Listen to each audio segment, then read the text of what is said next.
the Simon Center is the host for the Arter-Roland National Security Forum that we have here in Kansas City. We also have the Des Moines National Security Forum up in Iowa that we run. And we also have a distinguished lecture series in Kansas City. We had in 2021, General H.R. McMaster made a presentation to our audience there. And then recently we had Ambassador Zalmi Khalilzad, former ambassador to Iraq, Afghanistan, and the United Nations, who gave a presentation in Kansas City. So if you want to know more about our programs and how to participate, you can either reach out to John Nelson or myself, or just visit the Simon Center on the web, and we can get you connected with these programs. Okay, at this time, I want to turn it over to my deputy, John Nelson, and he will conduct today's session. John, over to you. Sure. Well, welcome everybody to this special presentation of the Arter-Roland National Security Forum. We're going to be welcoming General Gordon Davis here. And what I will ask you to do as we go through it is everybody hold your questions. If you do have questions, go ahead and place them in the chat. And then what we will do at the end of General Davis's presentation is I'll read out the questions. We may be able to get into a little bit more of a dialogue based on the numbers of questions we have. So, but just hold those questions and I'll referee those at the end. So with that, I want to introduce General Davis. Major General Davis is currently a senior fellow at the Center for European Policy Analysis and a senior research fellow of the Simon Center. He recently served as NATO's Deputy Assistant Secretary General for Defense Investment. Prior to NATO, Skip served 37 years in the U.S. Army, retiring as a Major General. Skip's last positions as a general officer included Director of Operations, U.S. European Command, Commander of Combined Security Transition Command, Afghanistan, and Director of Operations and Intelligence for Allied Command Operations. Skip's professional life included operational and institutional assignments interspersed with study and practice of international affairs and defense issues, primarily in Europe. Skip's career included assignments and operations with the U.S., NATO, and UN forces in Europe, Africa, Middle East, and Central Asia. He brings practical experience and conceptual understanding of contemporary and emerging defense issues, as well as executive-level experience in operations, intelligence, leader development, capability development, and policy development. He holds an undergraduate degree in nuclear physics, and graduate degrees in international business, defense, and military history and strategic studies. I'm hoping you're not going to talk to us about nuclear physics today, sir, but I'd love to get you on a different venue for that one. But with that, I'll turn it over to you, sir, and let me know if you need anything along the way. And I got your slides ready to go when you want me to put them up. Well, Bob and John, thanks for that. And I think you're safe with respect to any discussion of nuclear physics. We can go there in the question and answers. I won't restrict anyone from asking a question on that. But and there's some things that are relevant. But that said, good morning to all, ladies and gentlemen. What I want to do today is talk to you about where NATO is in terms of addressing its current threats and challenges. And I'll start with a review of decisions that were taken at this year's summit in Vilnius, Lithuania, and a path forward to next year's summit in Washington, D.C., which will be NATO's 75th anniversary, so significant. The treaty establishing NATO was signed in Washington, D.C. in April 1949. So if you go to my slides, start off with slide 2 right away. I don't know if you've got that being presented or not. I think you've been waiting for the intro. So we can go straight to the next slide. Perfect. Okay, so this is what I presented last September as an outlook on the way forward to Vilnius after having reviewed decisions and actions taken at the Madrid summit of 2022. And if you look at the green checks, you can tell where we were pretty accurate in terms of the way forward some, 7 months in advance of the summit. NATO allies made decisions moving towards those particular areas in a significant way. And in other cases, they partially got there. So we'll go through in a little more detail in the following slides. So move to slide 3. So at Vilnius this year, the big question from the media immediately following the summit was whether or not it had been a success, given the ongoing Ukraine-Russia war and the lack of a definitive invitation to Ukraine to join the alliance. At the time, in many interviews, et cetera, and articles, and now looking back, I would say the summit was a clear success, and for a number of reasons. First, NATO was united in its commitment of long-term support to Ukraine and future membership in NATO, although fuzzy on the outlines of what the conditions might be for that membership. 2, it was united in its condemnation of Russia. 3, it made significant progress in implementation or continuation of decisions that were taken in Madrid to strengthen alliance deterrence and defense and adapt the alliance for future threats and challenges. And 4, although not at Vilnius, G7 countries met in terms of foreign ministers to coordinate and announce their intent before the summit concluded to provide significant security guarantees to Ukraine to develop sustainable armed forces in order to deter Russia post-conflict and defeat future Russian aggression. Now, the headlines had been dominated by President Zelensky's disappointment and lack of a concrete timeline for Ukraine membership, which is true, but given the concern of several NATO allies to engage directly in a conflict with Russia and the consequences that might have for escalation and expansion of the war in Ukraine, U.S., Germany, other nuclear powers like France and UK were not going to invite Ukraine until they had an agreed concept on how they could do so and still avoid, a direct conflict with Russia. What Ukraine did achieve, however, was significant and in no way diminished its hope for future membership. In fact, it accelerates it. For example, a number of multiple decisions were taken to ensure that Ukraine would continue to receive the support it needs to prevail over Russia, as well as a united front against Russia in terms of seeking justice for its brutal aggression against Ukraine and its population, as well as a number of specific actions to help prepare for future membership. These things included the removal of the usual requirement for a membership action plan, which is usually a multi-year plan that candidates have to successfully progress through before they're actually formally invited. They were given a multi-year program of assistance in the form of what NATO called a comprehensive assistance package to improve interoperability and help transform Ukraine's defense sector to NATO's standards and equipment. Allies that announced strong political support for Ukraine's territorial integrity, its right to choose the international organizations at which it wishes to join, and to support Ukraine for as long as it takes for it to prevail. They also made a unanimous statement to condemn Russia for its brutality, targeting of civilians and civilian infrastructure, its war crimes, and the need to hold Russia accountable.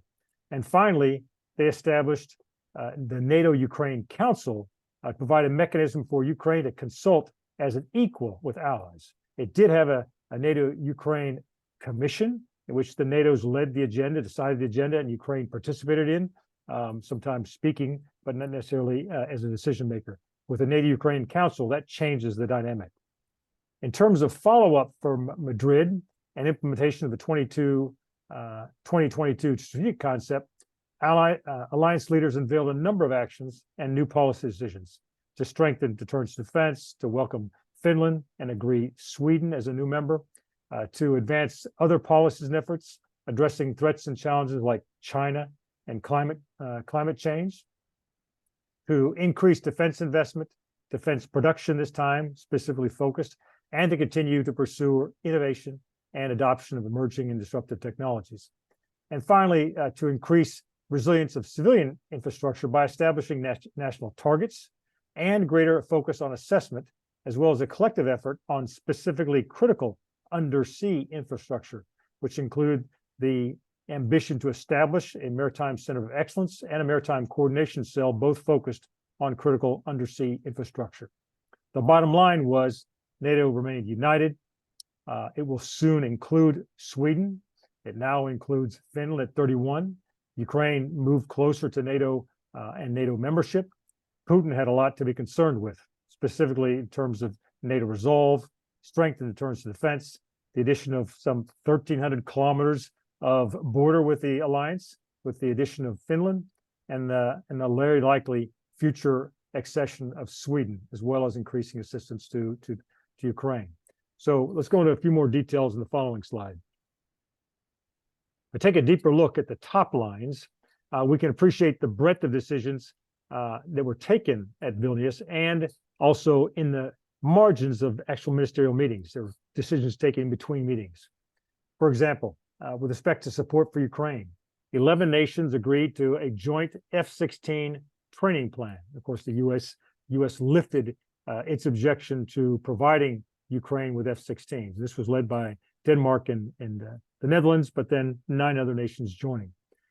France, Germany, and the U.S. all announced significant additional weapons assistance packages, including long-range strike missiles. These are the Scalp from France, Patriots, Leopard tanks from Germany in this case, HIMARS from the U.S., air defense systems from several nations, artillery munitions, and of course the U.S.'s dual-purpose improved conventional munitions, which have been delivered both by HIMARS and most recently by ATACMS. Second, in terms of strengthening deterrence defense, there was much progress. The first set of actionable plans since the Cold War were announced. And these were the final set were the regional plans, which were approved, and other plans have been completed previously over the past 2 years. Allies announced that they had successfully force-generated the forces needed to meet the needs of the entire family of plans, and a new NATO force model of some 300,000 troops at high readiness from 10 to 30 days, basically, that will now be committed by nations and actually constitutes a 10-fold increase from the previous NATO readiness force, which had been about 30 to 40,000 of joint forces. And now it's the NATO force model is at 300,000. They strengthened integrated air missile defense, announcing a rotational package of air missile defense forces with 4 deployments in NATO's eastern boundaries with Russia and Belarus, as well as in the Black Sea. A digital transformation implementation strategy to follow on the digital transformation vision announced at Madrid, and then a number of cyber and space initiatives. Third, in terms of other threats and challenges, allies announced a climate security center of excellence. That will be in Canada. Continued commitment in countering adverse aspects of Chinese activities and influence impacting NATO interests and values, and the launch of a review of threats and challenges emanating from the South. You may have recalled me explaining that the NATO strategy approved several years back included as its top 2 threats Russia and terrorism, and many allies continue to bemoan the fact that there's not enough yet addressing threats and challenges from the South. Hence, this launch of a review. Finally, in terms of defense investment innovation, allies approved a more ambitious defense investment pledge, agreeing to invest 2% as a minimum, 2% of annual GDP as a minimum in defense. A defense production action plan, which had kind of 3 strands to it: to aggregate demand, to help scale up the investment in key capabilities, to better assess and then boost industrial capacity writ large, and to increase interoperability by how material is manufactured and designed. And then finally, progress in accelerating innovation in defense capability development by leveraging new technologies. You call the Diana, which is the Defense Innovation Accelerator for the North Atlantic, had been approved the year prior. And Diana announced its first 3 challenge areas in energy resilience, secure information sharing, and sensing and surveillance for proposals from industry with a focus on advanced technologies. Next slide. Now, this October, just last week, in fact, on the 11th and 12th, the first ministerial meeting after the Vilnius summit was held in Brussels. It was between defense ministers and was meaty, partly due to ongoing events and partly due to the need to take forward policy decisions and actions in view of the upcoming 2024 summit.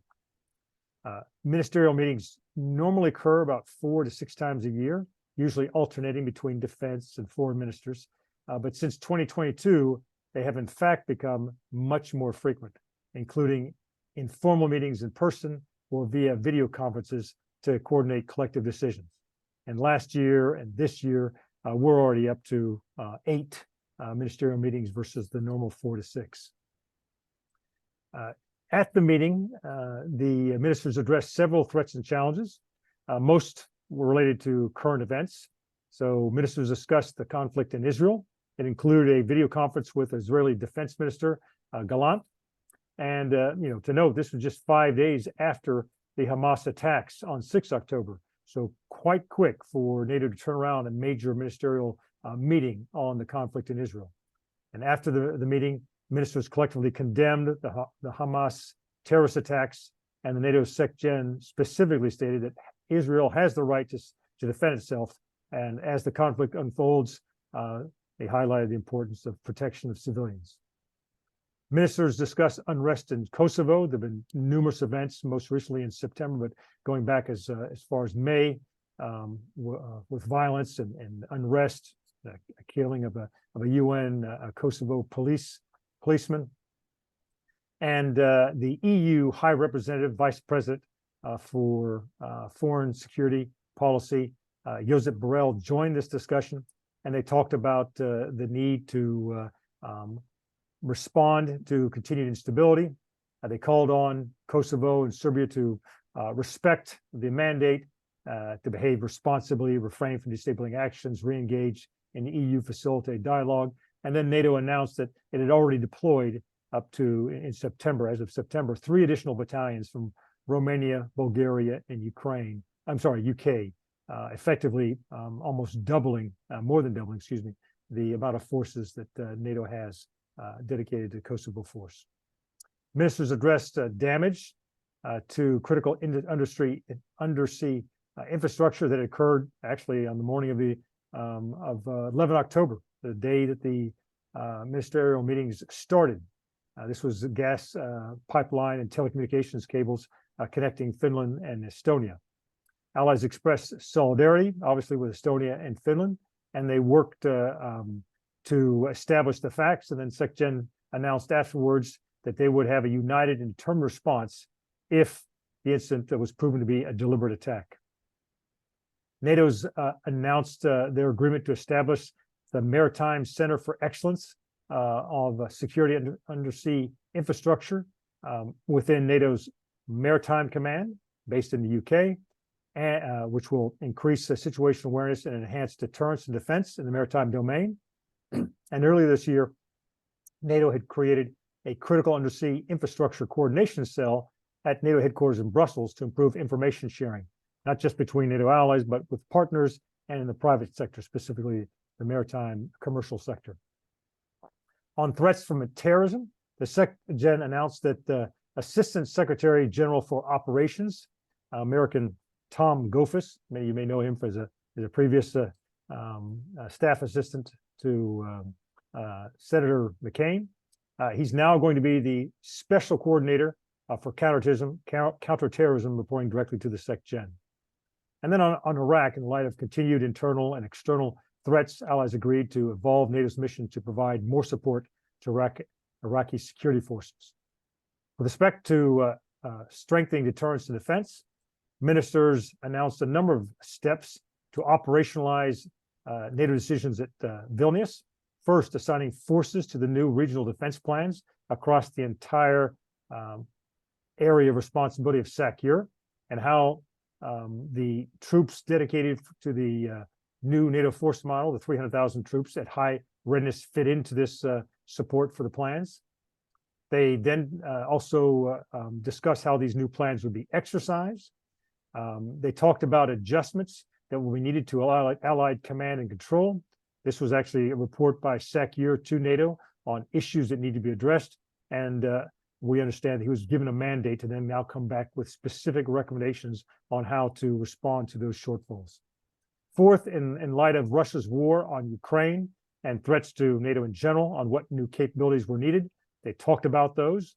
I can guess, given my last position and discussion with NATO defense policy planning representatives, things like C4ISR, integrated air missile defense, in the maritime domain, just about everything from anti-submarine warfare to naval mine warfare, maritime engagement, etc. And then, of course, where NATO allies were in meeting their 2014 defense investment pledges.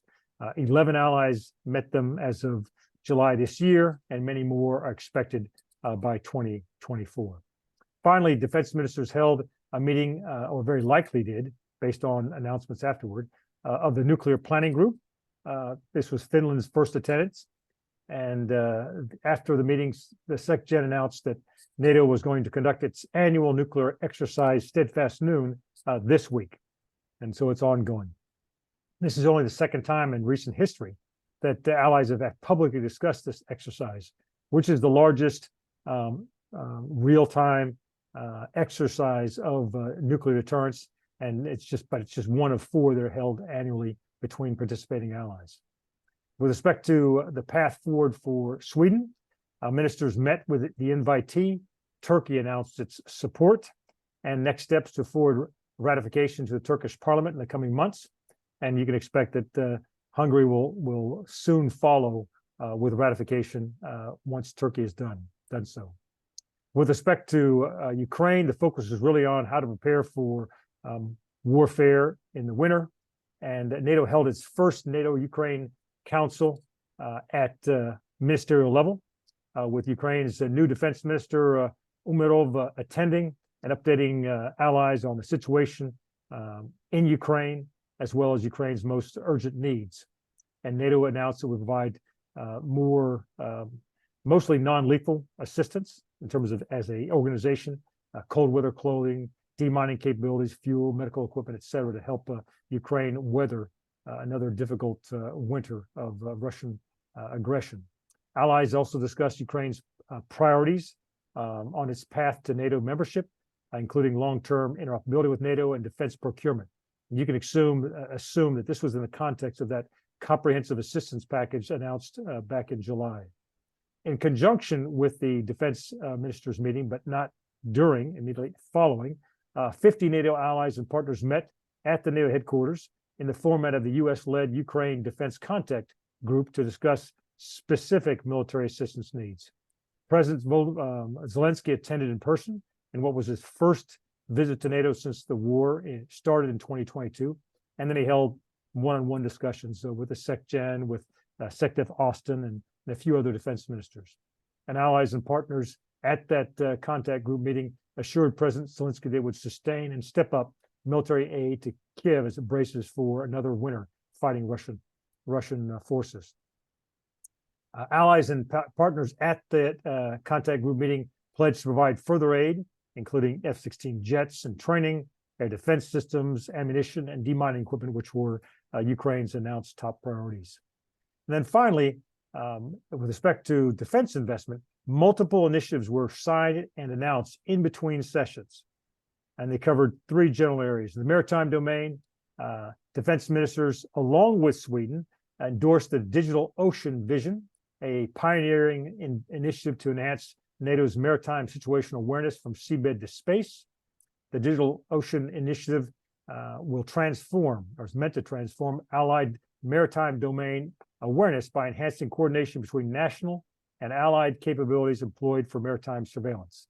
And this includes a broad range of assets from satellites to autonomous systems below, on, and below the sea.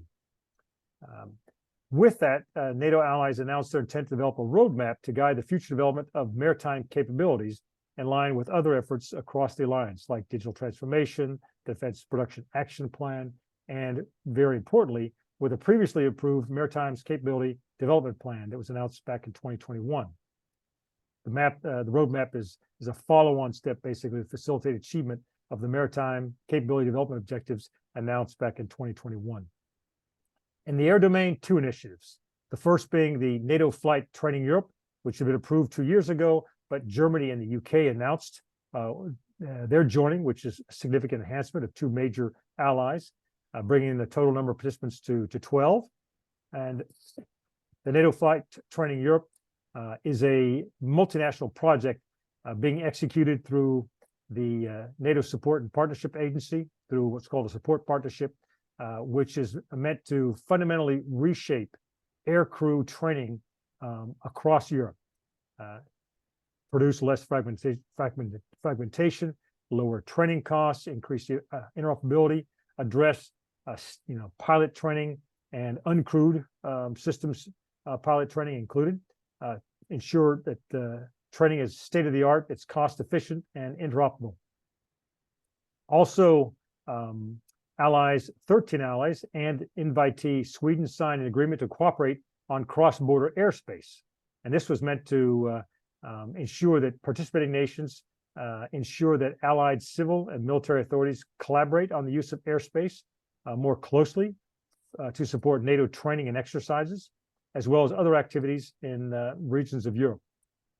Use of airspace, national airspace specifically, is required at high volumes and high volumes in terms of airspace to allow for safe and flexible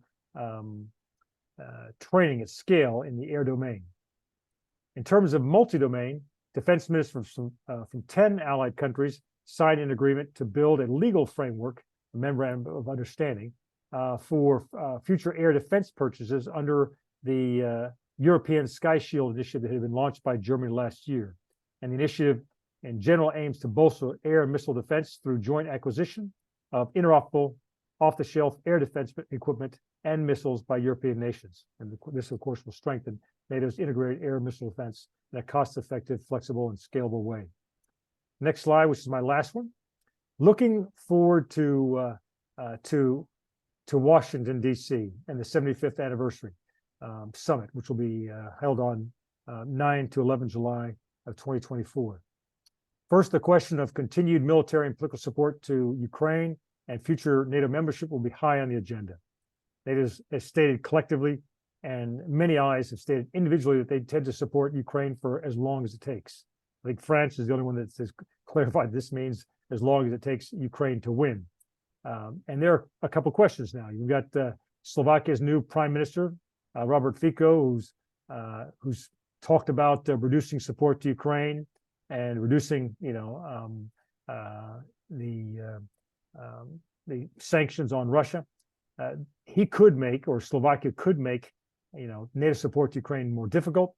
But in fact, real military assistance, lethal assistance, comes from individual allies. So Slovakia and Hungary to date are unlikely to derail existing NATO decisions and future allied support. More importantly is the question of U.S. assistance.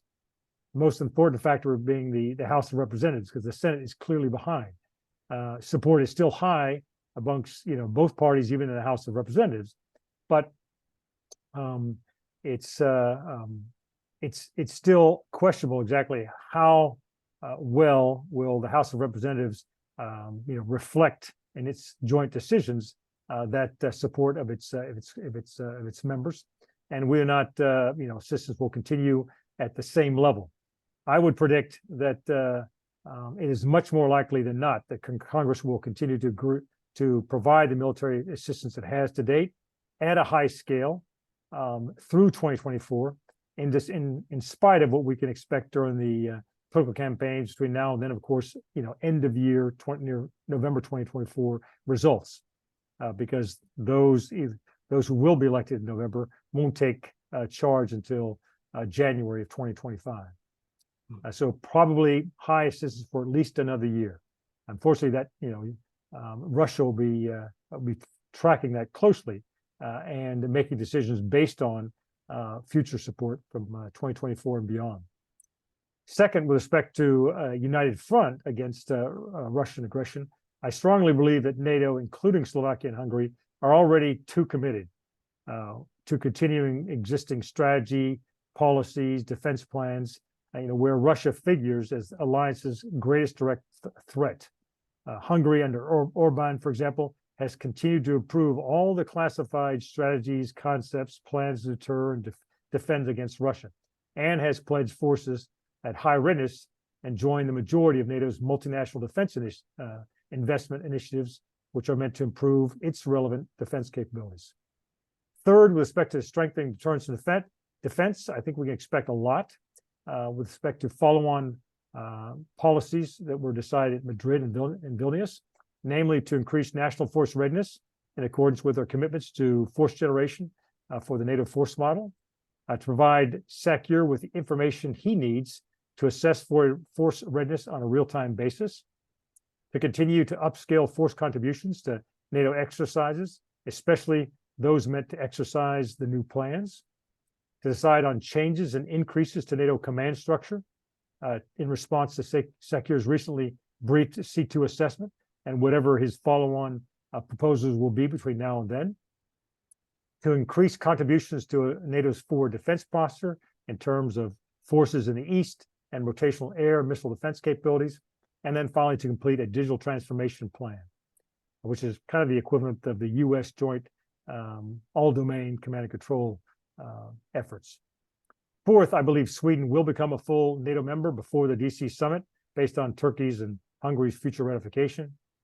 Fifth, a group of independent experts has already been appointed, and they will produce a reflection report on the South in time for decisions to be made at the summit.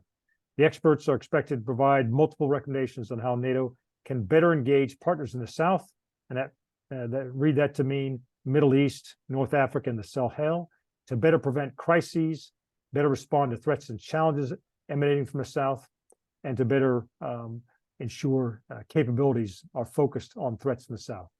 Now, these recommendations could likely include a possible strategy. Many nations have asked for one, focused on the South, new defense concepts, defense policies, and even a tailored structure to respond to needs from the threats and challenges from the South. Sixth, defense investment innovation will be a high priority in terms of deliverables. 2024 is the original target year for allies to meet the 2%, 20% defense investment pledge objectives, and over 20 allies have plans to meet or exceed those targets right now. I'm sure the SecGen is hoping for close to 25 to get there, but there are about 5 or 6 holdouts that will probably prevent getting to all 31 or 32. Allies will agree on the next military capabilities requirements, which is part of the cyclical NATO defense plans cycle. This will be the first military capabilities requirements that includes requirements based on the recently approved defense plans. That's a big deal because it means forces to meet the plans that have been approved, as well as capabilities for future. And then finally, Diana will likely announce the awardees of the final phase of its current innovation challenges and then new challenge areas for 2024. And then with respect to increasing resilience, this is not a clear area right now, but NATO nations have agreed for national resilience targets. They're likely to be specified by next year's summit. NATO allies will definitely talk about cybersecurity because that's been a huge threat this year. Hasn't been discussed, but I know that there have been that's been a major sore point of discussion in classified council meetings. And then in respect to critical undersea infrastructure, if the recent attack proves to be attributed to Russia, to someone else, then you can probably expect additional measures in terms of capabilities to enhance security as well as awareness. And then finally, there are likely going to be some type of road and transport infrastructure objectives announced to enhance military mobility and actual forward deployment in case of threats to NATO on the eastern flank. Let me stop there. I think I've allowed plenty of time for questions and answers. Thank everybody for their attention. And if you could go back to my first slide, just as kind of a primer, or leave the slide presentation off, that's fine. So we can see all the members here. Thanks. Over to you.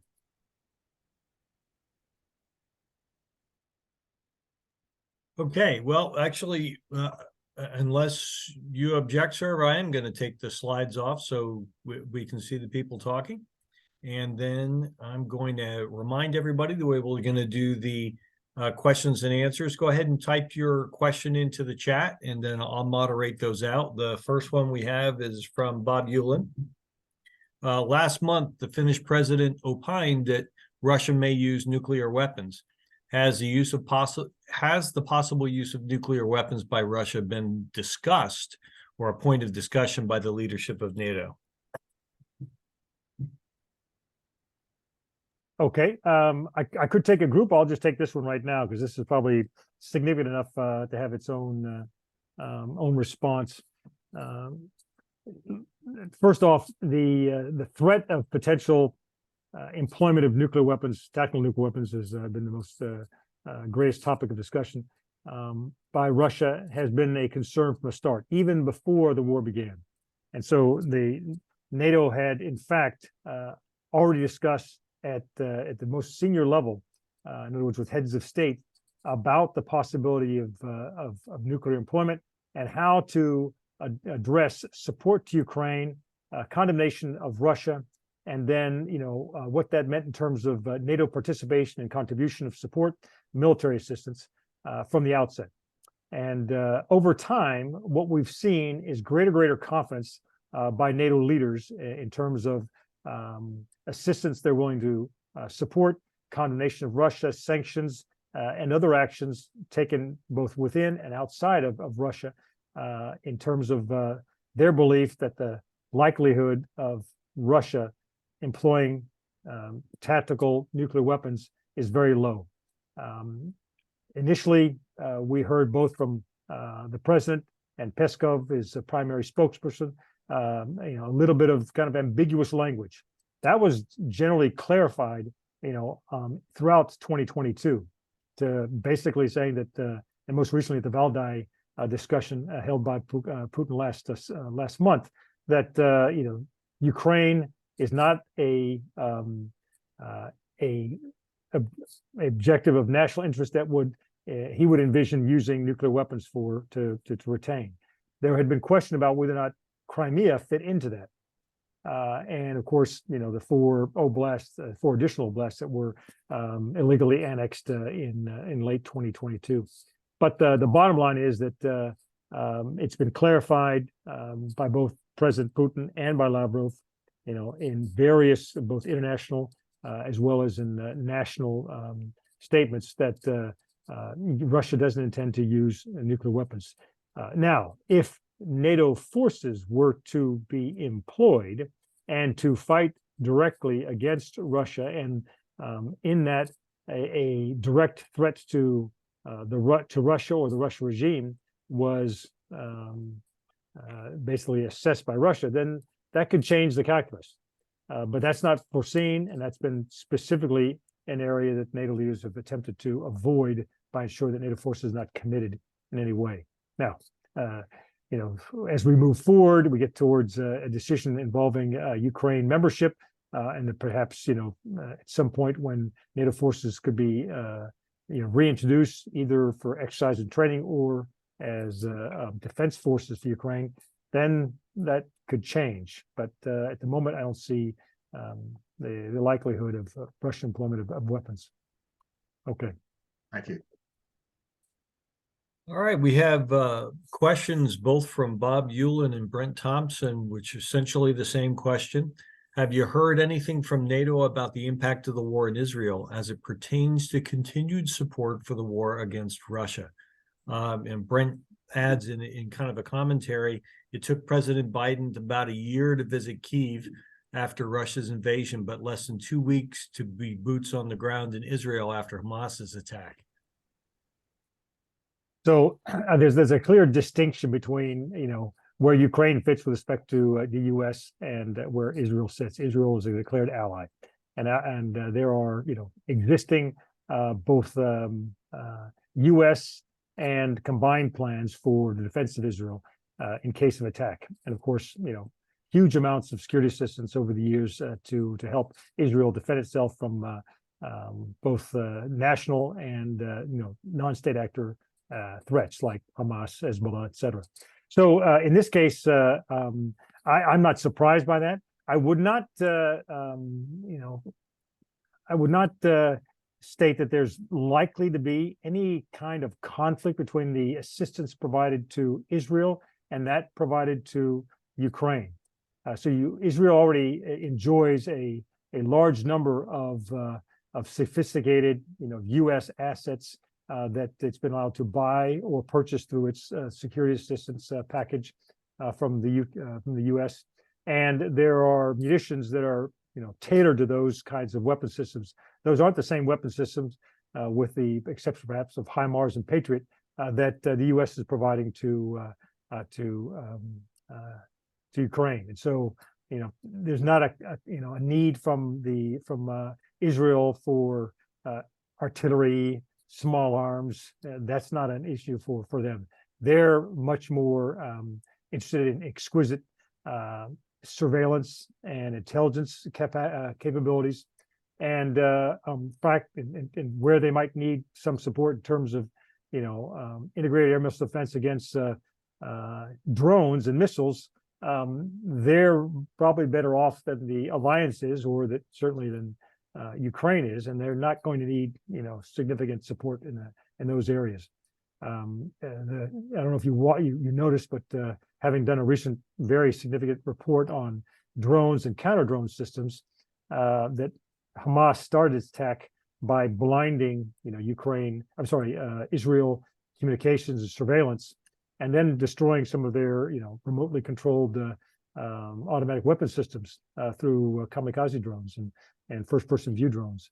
So counter drone defense in terms of integrated air missile defense is already a priority for Israel, and they will probably respond very rapidly to that capacity that Hamas demonstrated. And that's something that, frankly, I think that the alliance should be watching and observing closely to figure out what it can possibly incorporate in defense capability and investment in the future.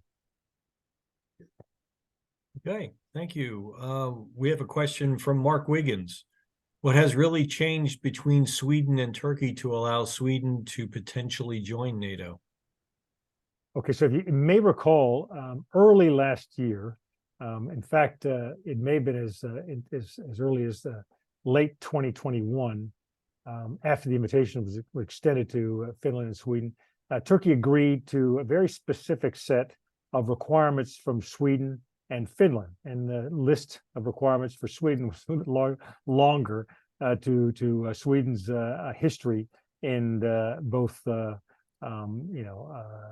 having a number of what Turkey calls terrorists, and are recognized by terrorists of KPP members inside Sweden that have been accepted for political asylum, as well as a number of other counterterrorism policies.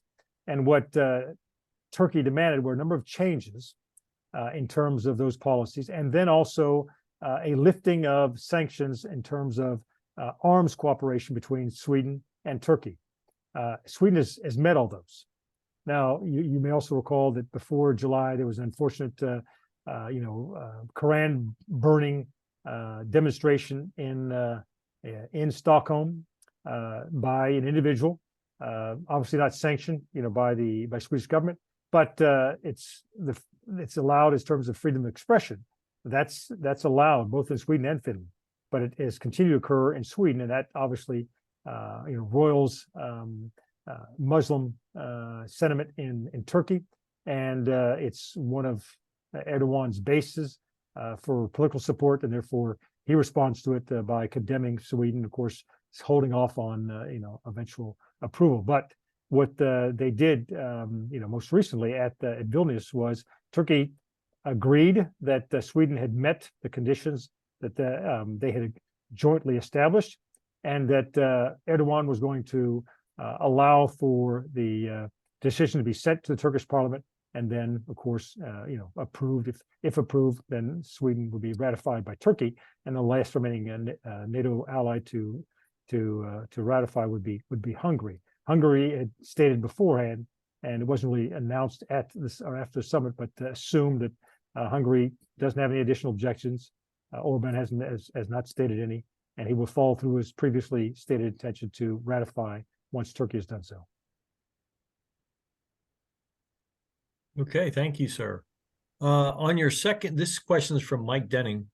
On your second slide, it noted that there wasn't progress in this past year's summit on cyber defense adaptation, nor is it a topic for the 75th summit.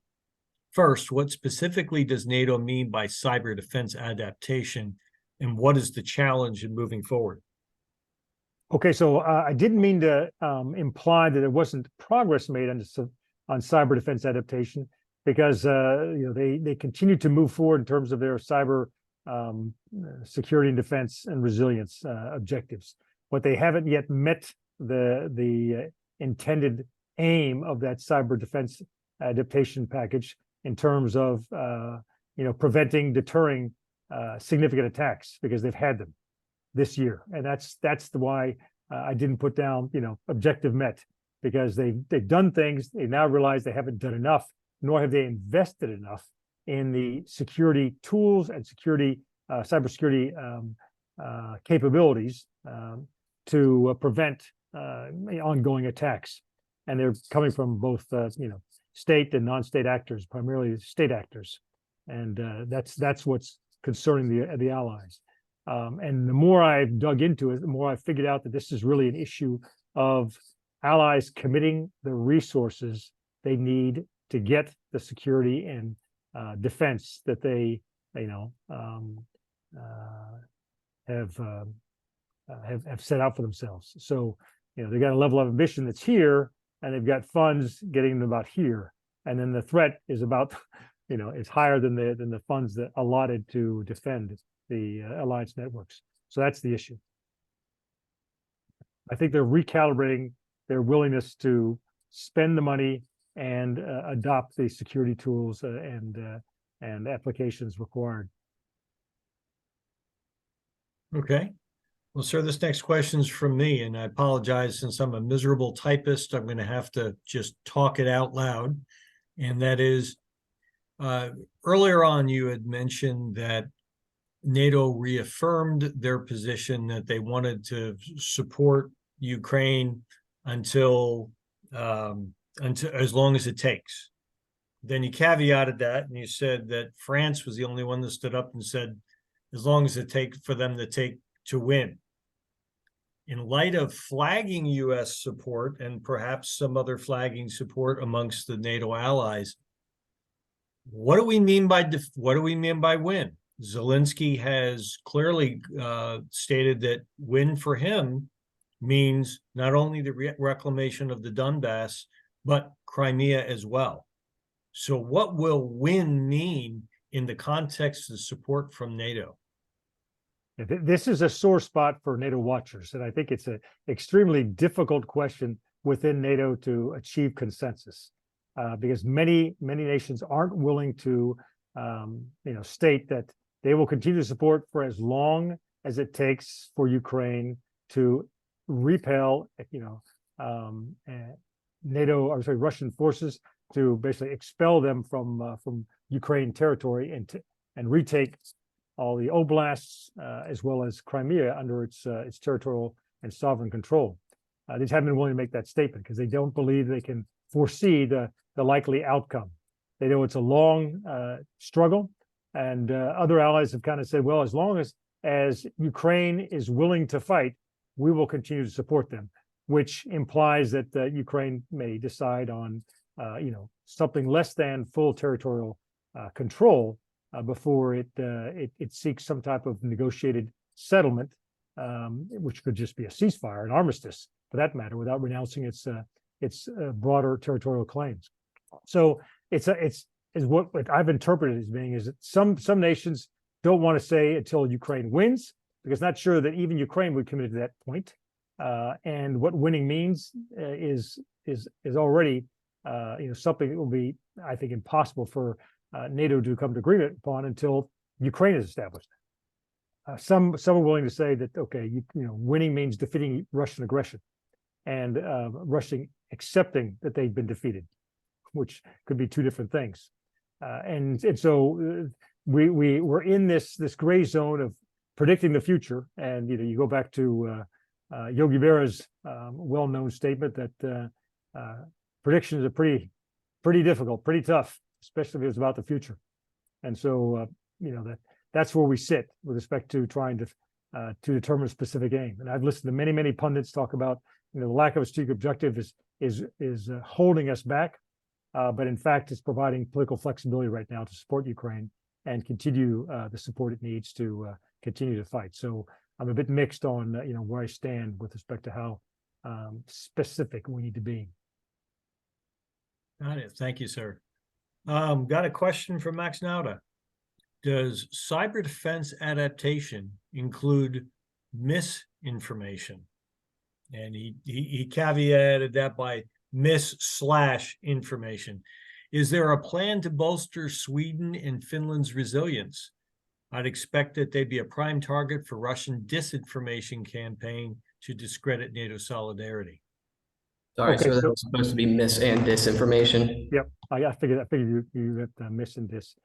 In terms of cyber adaptation, it's a medium, or cyber defense. It's a medium for protecting against and identifying both mis and disinformation, but not necessarily the primary objective. The primary objective is both identifying disinformation, ensuring that it's called out, that publics are educated to be able to discreetly distinguish between misinformation, disinformation, and facts, and then basically help nations that might need help in terms of communications to help fight against misinformation, disinformation. NATO does its part, certainly at the highest levels with a spokesperson, the public diplomacy division, with the senior leaders, SecGen, DepSecGen, and then ministerial or high-level statements. But allies individually are really meant to carry the weight on this. It's the allied nations that are in direct contact with republics and have the most influence on what the publics understand as misinformation, disinformation, and what's fact. So what they do is they share practice, good practices, and then they share instances of very sophisticated attacks on disinformation, misinformation, and then they coordinate with the EU on specific areas like disinformation, misinformation from Russia, from China, and how both NATO and EU can share TTPs being used by these countries, as well as best practices in refuting them or in undermining them. And as well, with respect to Sweden and Finland, having been involved in internal discussions in council with them as invitees or as enhanced operational partners before they were invited, I could tell you they're better off than the majority. Even Estonia, which hosts the Stratcom Center of Excellence, they're basically a model. All the Baltic states are for NATO allies. They were under greatest pressure early on, certainly even before 2014, but even more so afterwards. And they've continued to lead the fight against Russia, and specifically in terms of misinformation, disinformation. Okay, I have another question, sir. On back on your fourth slide, you had listed, the different threats, one of them being from the south, but you also listed China. How is it that how is NATO viewing China as a threat? Clearly, the United States has had a bit of an antagonistic relationship as it sees it in the Pacific. But in relationship to NATO, how is that seen? So NATO specifically does not categorize China as a threat.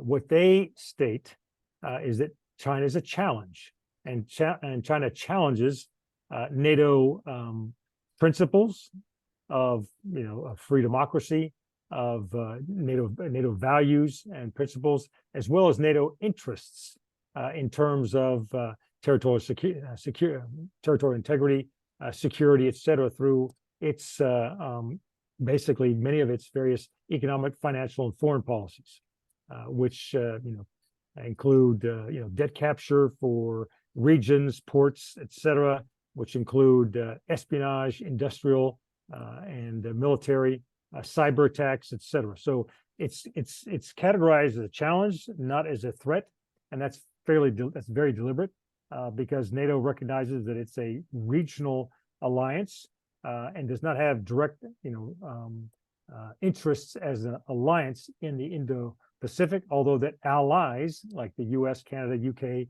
even France have specific territorial interests in the Indo-Pacific region. And so what they've agreed to do is basically increase the level of dialogue with China. Most recently, the DepSec Gen has engaged directly with China. There's talk about having a formal dialogue at NATO headquarters with China representatives. That has yet to happen. There has been an increase over the last 3 or 4 years to engage Indo-Pacific partners, and we're talking about Japan, South Korea, Australia, New Zealand, directly on their view of China, Chinese threats in the Indo-Pacific to security. And then, of course, just tracking China economic, foreign, foreign affairs, international relations, basically, and then military deployments inside the Europe SACEUR's AOR, because they participated in Russia and their own individual deployments of the Navy and, of course, Air Force in the broader area of responsibility of SACEUR.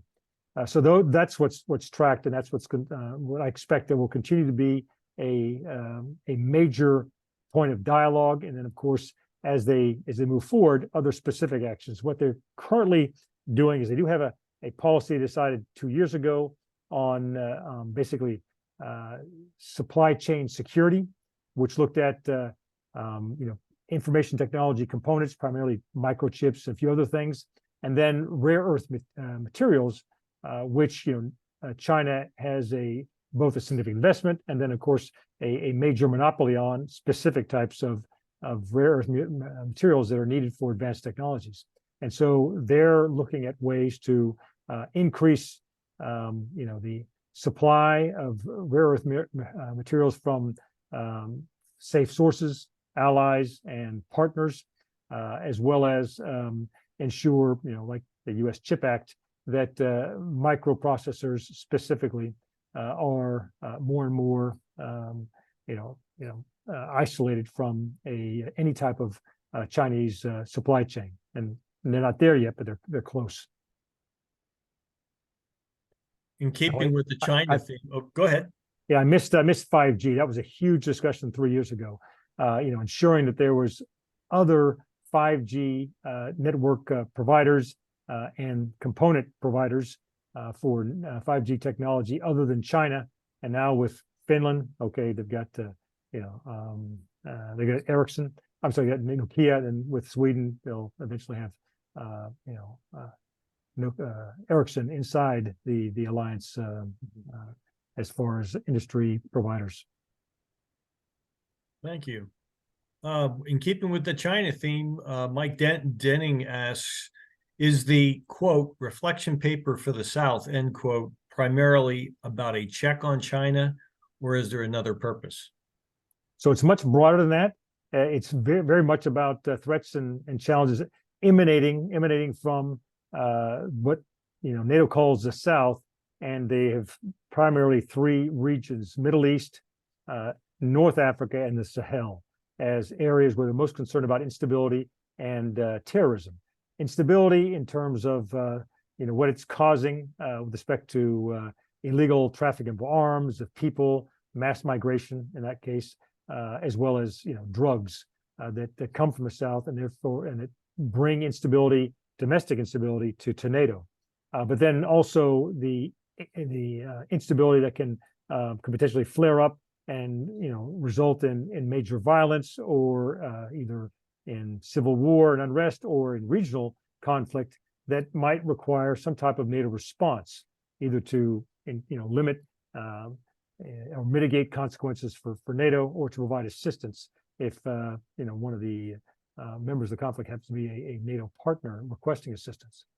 And so that's the kind of, and of course they have what they call defense capacity building policy that was developed many years ago, about 10 years ago, that includes all sorts of different types of education and training support to members of the NATO South that want NATO assistance and request it. And that's ongoing right now. Also includes the operation we see in Iraq to assist Iraqi security forces. It's a NATO mission.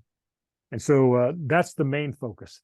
And it's how better can we prevent crises, which is a new kind of core task related to crisis management that was decided back in Madrid, so 2 years ago, or at least, I'm sorry, last year. China is in that, in that complex, review of threats and challenges because of both Russia and China's interest and presence in the NATO South. Okay, Russia in Syria, obviously, but also Russia in Egypt and like Libya, and then China, primarily commercial, but it's now also including more and more military presence, primarily to secure Chinese interests, but also in trying to promote Chinese mill-to-mill cooperation with countries in that NATO South. As you were just talking, you mentioned non-state threats like drug trafficking. Was there discussions about other non-state threats like human trafficking and human smuggling? So I think what NATO will always want the European Union to be the primary international organization lead for threats to European security.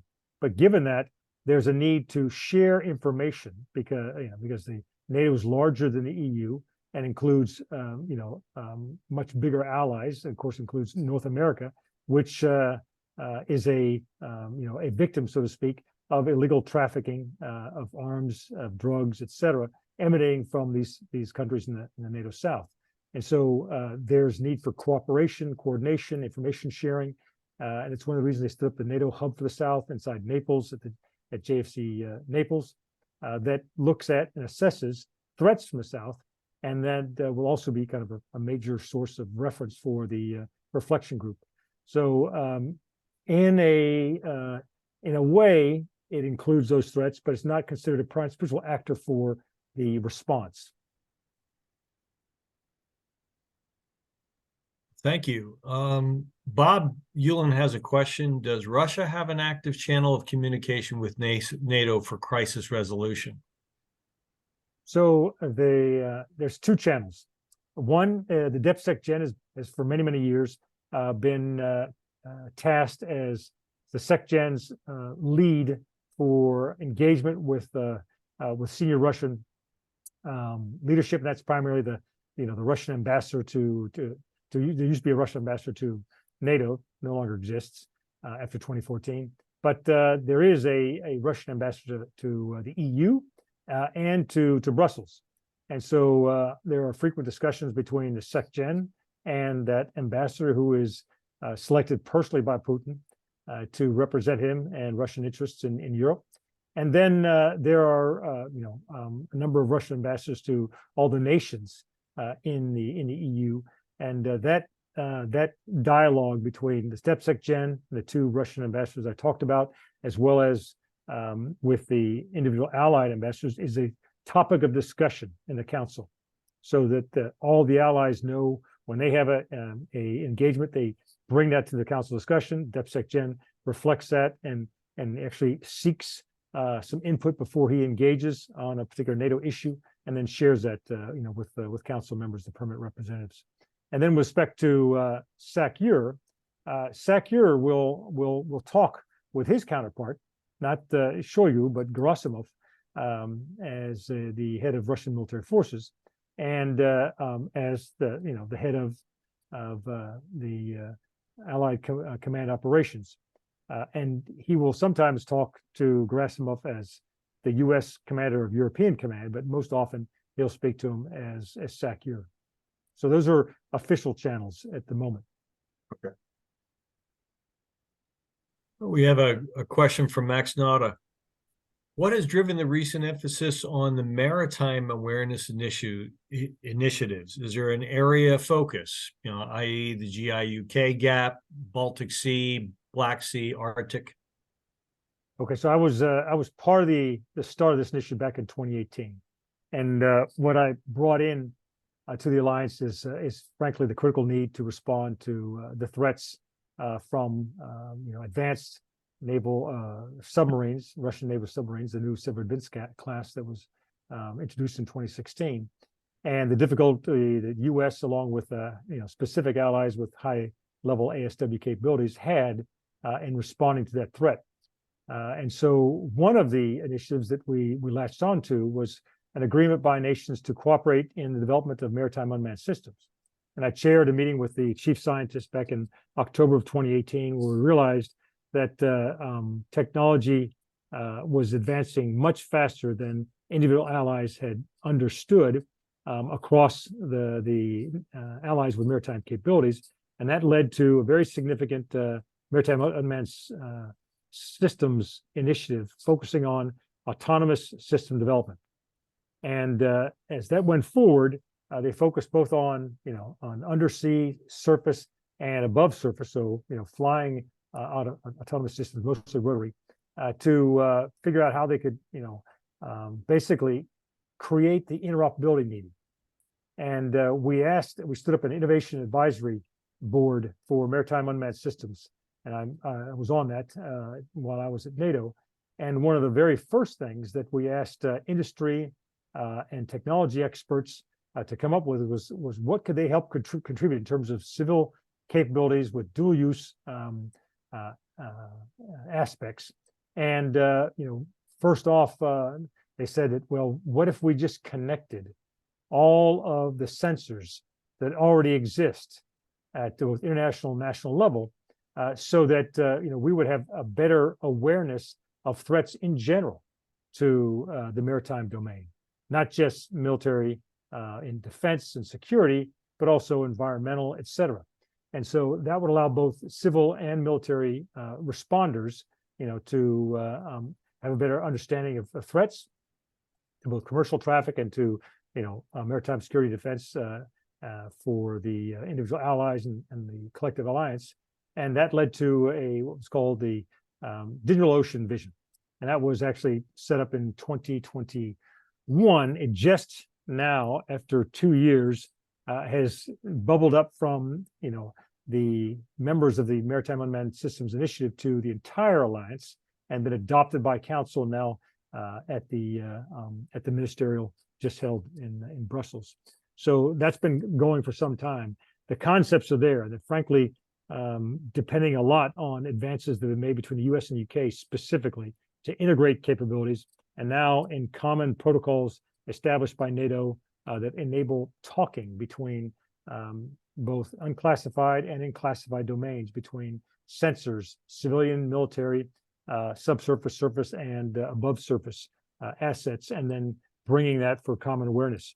So it's been ongoing for some 3 years in a very dedicated manner, and been experimented primarily in Portugal in an annual exercise in the last 2 years now with MARCOM, Maritime Command support, to try to figure out how you could apply military concepts to these, and TTPs, employment concepts, to these capabilities. Sorry, long answer, but that's one where I've spent a lot of time after. It was a good answer, sir. I was at Mar 4 EURAF in 2021. I knew we were doing a lot of that with too. Thanks for the question. Okay, are there any other questions? Well then, taking the silence as my answer, I'm going to thank you, sir, for your presentation and taking the time with us on questions. And I'm going to turn it back over to Bob Ulin, our director of the Simon Center, to close us out. Thank you, John, and thank you, General Davis, for participating. This is I think the third time that you've made a presentation for us. We greatly appreciate it. In fact, what I want to do is, I think we're going to try to figure out a way to have a session like this with the Arter-Roland National Security Forum in Kansas City. We have 40 members signed up. We'd have to do it kind of an audience format and put you up on the screen, but we're going to figure that one out, because I think the message that you have is very important, and you have a unique perspective on NATO that is not shared by an awful lot of people. Having been at NATO as an Assistant Secretary General and in a very key position, and watching that transition as we move from, I was at NATO at 16. Now we're NATO at 31, and we're moving to 32. And I mean, it's really a huge endeavor. And you've been through, and I remember the Partnership for Peace when the Russians and all the former Warsaw Pact members were there. They had in the SHAPE compound, Supreme Headquarters Allied Powers Europe, in the back, they brought in trailers, and we had all of our Warsaw Pact former enemies parked inside of the SHAPE compound. It was really amazing. So the transformation that has occurred since that time, of course, it's been 30-some years ago, so has really made a difference. And I think the perspective of what NATO is going through as it grows through the next generation of leadership, your perspective is extremely important. We will also make sure that, I want you to know that we're going to share this videotape with the Command General Staff College, and hopefully they might be able to use it in the classroom or show it in the school, because they're not dialed in on this right now. So thank you very much, sir. We very much appreciate it. Bob, thanks for the invitation, and thanks for the opportunity to talk about where NATO is going, because you're right. I share your assessment that the general public is not aware of all of the, frankly, the breadth and depth of what NATO is discussing and what they're doing to respond to existing challenges. And we may say that, how can 31, 32 soon, actually achieve consensus on such complex issues? Well, the bottom line is they do. And thankfully, it's because they have a fairly common foundation in terms of what what right looks like in terms of principles and values, and that's important. I sometimes see the internal debate to the U.S. as more complex than the debate within NATO, where U.S. generally comes with some type of government view at the time of the discussion. So it's not as complex as we sometimes make it to be. And I've said that many times. And I spent more time as a commander talking to, 4 committees in the House and Senate, the Appropriation and Armed Services committees, on defense issues that I did in trying to, achieve consensus within NATO committees. Well, I think also a key that most people don't realize, NATO a consensus in NATO is 100%. It's not a simple majority of 51%. 100% of the members have to agree or nothing gets done. Sometimes it forces you to the lowest common denominator, but at least they're in total agreement when they do something. And of course, that to me is really the strength of the alliance. Absolutely. So thank you.